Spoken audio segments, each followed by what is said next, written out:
Today's paper is Generative Pretraining from Pixels. The model is inspired by unsupervised representation learning in natural language processing. The method does not incorporate 2D input structure. That means it doesn't use any CNNs. Instead, it takes a sequence transformer to autoregressively predict pixels. Like training the OpenAI's GPT model, the network is first pre-trained on a large unlabeled dataset and is fine-tuned on a smaller target set.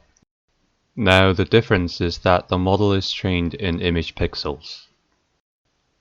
The figure shows overview of the approach. Note first that to reduce computation overhead, images are first converted from 3-channel RGB space to a lower resolution called input resolution, where image sizes are of shape 32, 48, 96, or 192. However, because having 3-channel color space still adds too much computation complexity, the input resolution is further decreased by converting 3-channel RGB color space to a smaller size. This reduced color space is called model resolution in the paper. The final context length is of size 32 by 32 or 48 by 48. The reduction breaks permutation invariance of the color channels, but keeps the model spatially invariant. The method proposed in the paper explores both autoregressive and BERT objectives.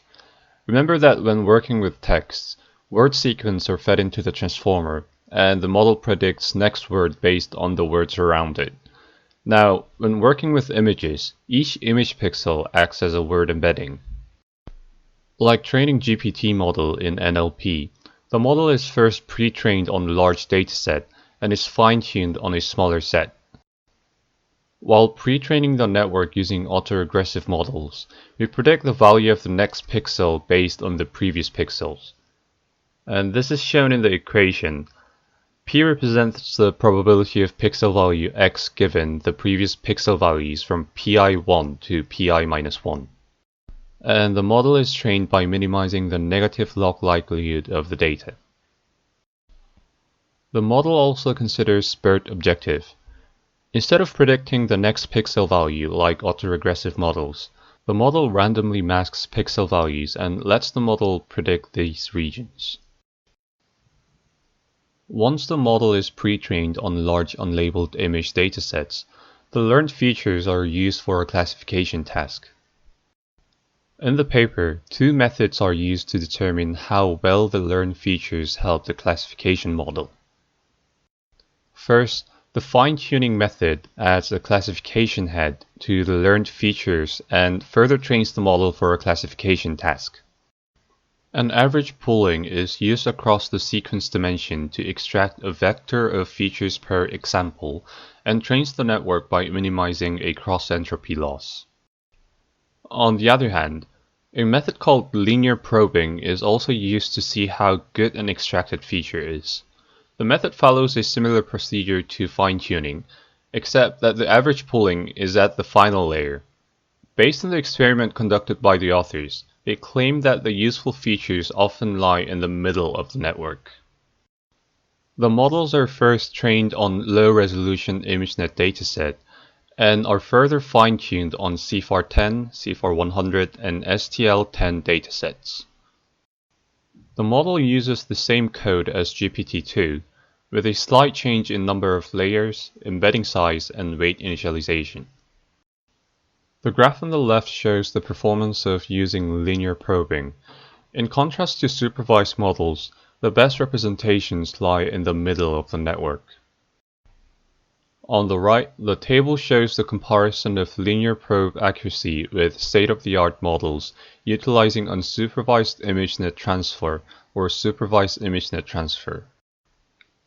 While ResNet 152 model with supervised ImageNet transfer achieves 78% on CIFAR100 dataset, large IGPT model with unsupervised transfer achieves 82.8%. Here's another table that compares fine-tuning performance of the large IGPT model with the state-of-the-art models utilizing supervised ImageNet transfer. To achieve even higher accuracy on downstream tasks, the entire model is adapted for classification through fine-tuning. Classification head is added to the layer with the best representations, and by doing this, the model achieves 99% on CFAR 10 dataset and 88.5 on CFAR 100 dataset. Note here that the large IGPT model uses only simple data augmentation techniques, but achieves higher accuracy than auto-augment model. Lastly, the figure shows the comparison of autoregressive pretraining with BERT and pretraining using large IGPT at an input resolution of 32 by 32 by 3. Blue bars display linear probe accuracy and the orange bars display fine-tune accuracy. The bold bar shows the performance boost from ensembling BERT masks. The authors observe that autoregressive models produce much better features than BERT models after pre-training, but the BERT models catch up after fine-tuning. Link to the paper and some useful resources will be provided in the description. That's all for today, and I'll see you next time with a new paper.